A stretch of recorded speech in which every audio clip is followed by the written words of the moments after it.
Hi everyone, welcome back to our YouTube channel. Today I've got Amar in the video as well, and we'll take you through how I renovated our second bedroom in our old flat.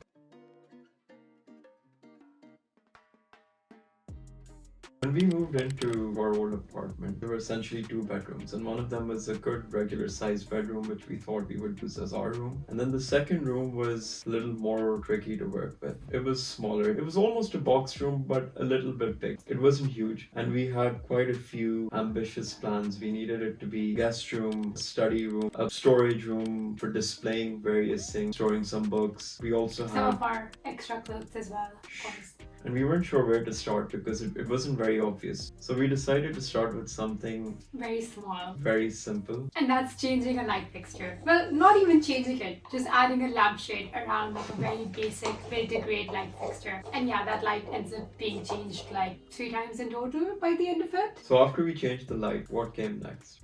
Was it mood boarding? I don't think we got to the mood board till quite late in the process. I think the mood board was happening in our mind. Guys, learn from our mistakes. Please mood board before you tackle a room or a project. And you won't have to change the light 3 times. You probably know what you want to begin with. Yeah, but it's okay. It's part of our process, I guess. Anyway, after we did the light, we decided let's repaint the space. The walls were plain white or off-white, so we thought let's liven it up and start with paint. At least we had an idea that we wanted to paint the room in some shade of green, something not too dark, something along the lines of sage green or muted sage green. And we ended up doing a few swatches on the wall, and then we just left them there for a few days to look at them in different light settings, when the sunlight was coming in on a cloudy day. We ended up liking 2 colors. Yes, I wanted the slightly darker one. Yeah, and I sort of liked the look of the lighter shade as well. It was a shade called Bookroom Green by Little Green. We really like their collection and their paints in general. They're very high quality. And they're a lot easier to work with. They're very easy. Yeah, they're very easy to work with. So we decided to do 3 walls in the Bookroom Green, which is the lighter green of the two, and then 1 feature wall, which was the wall just opposite the window, in a darker sage green color that I would really like. Yeah, the intention behind that was that we don't want to make the room too dark, so we'll go with the lighter shade for the 3 walls around. But then the smaller, more central wall, we can play around and have a slightly darker color over there, and it might contrast nicely and complement the lighter green. But the only regret I have in that room is not painting the ceiling. Prepping the room was probably the hard part and the boring part. The story of the sanding is we were under the impression that anytime you repaint a wall or a room, you have to sort of sand it back, and we spent a lot of time sanding. It was honestly the part that I hated the most. And once we were done with that, we used a damp cloth to wipe the walls of the dust, and then we started taping the edges of the wall. We got some plastic sheets and just covered the carpet. That was prep. Fatma used a brush to cut into the corners, and then I used a roller to just cover the main section of the wall.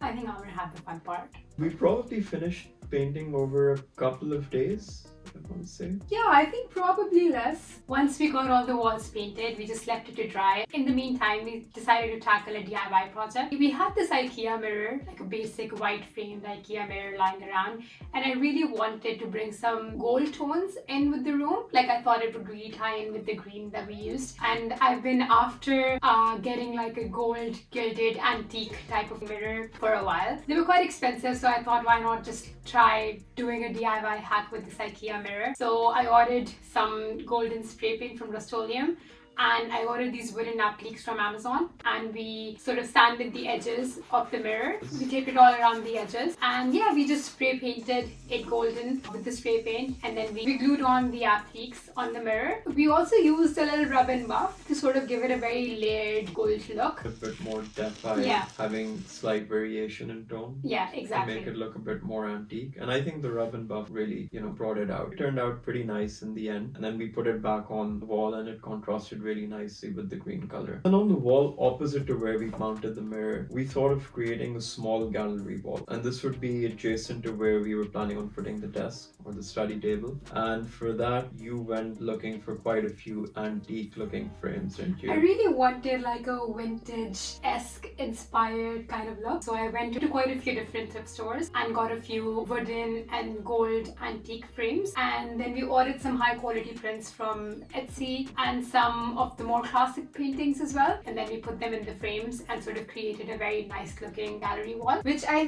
think we both feel worked really nicely with the space and the paint that we did in the room as well. Yeah, and because they were on opposite walls, they would also reflect in the mirror, and the framing of the mirror after our DIY project and also the frames of the prints, they complemented each other really well. We also put the mirror in a horizontal setting instead of a vertical one because the room was a bit small. We wanted to sort of elongate that space. At this stage, we had probably changed the light a second time and potentially a third time. The second light was actually quite nice. It had a marble fixture on top, and then it had a wire where you would mount the bulb, but it probably wasn't enough to light up an entire room. So unfortunately, we had to take that one off. Another reason I think that light didn't work was it was a pendant light, and because it was a very small room to begin with, we felt like a pendant light was taking up too much space as well, sort of visual space. So we decided to go for either a flushed or a semi-flushed light, and then we found one that had like this antique kind of look. Yeah, bronze circumference and then a glass dome in the middle. Yeah. A ridged glass dome. I think that looked quite nice. Somewhere along this journey, we realized we wouldn't have enough space for actual storage, like actual closets. So we decided to get slimmer bookshelves or bookcases from IKEA to put on either side of the TV. And those, they did provide a bit of storage. And then the top part, which had a glass panel, that was good for displaying books or any of the things which we had collected, decoration items. Vinyl records. Books, DVDs. In terms of using this space as a guest bedroom, we obviously needed a bed, but there wasn't enough room to fit in a double bed. So we decided to get this IKEA day bed, which essentially has an extra mattress which you can pull out, and then it would act as a full-size double bed. But when you don't need to use it as a bed, you can just put cushions all around it and it'll almost look like a sofa. And visually, it looks like it isn't taking up too much space. It looks like a sitting space rather than a sleeping space. It also had a lot of built-in storage. Yes. And it housed like a lot of our clothes. Which we gym needed. clothes, workout clothes.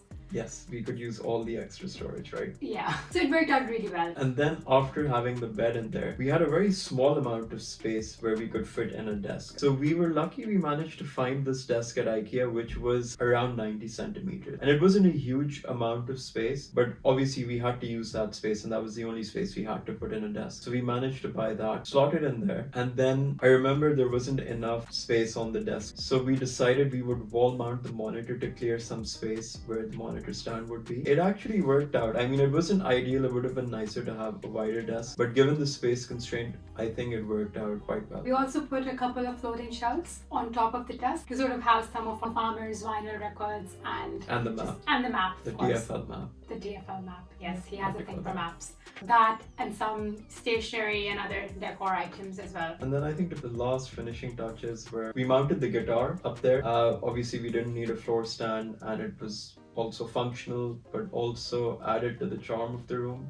And again, because it was a brown wooden guitar, it contrasted really well with the green paint. And then we installed a lamp on the wall, which you could just swivel between the bed and between the desk. So it could act as reading light, but also as a night light when you wanted to switch it around to the side of the bed. That's how we transformed that really small room, which seemed like it would have been complete waste of space. You could barely make it a bedroom or waste most of the space and just put a desk in there. But we managed to make something of it. And I think it turned out nice in the end. Yeah, so do I. We hope you really enjoyed the transformation of this room. And if you want to watch more of these videos, please like and subscribe. And if you have any ideas on how we could have made this even better or things we could have done differently, then let us know in the comments below.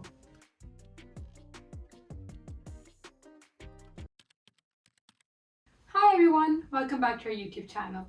Today I've got Amr in the video with me as well, so that we can both make fools of ourselves. Yay! Okay, take two. Hi everyone. Should I wave or no?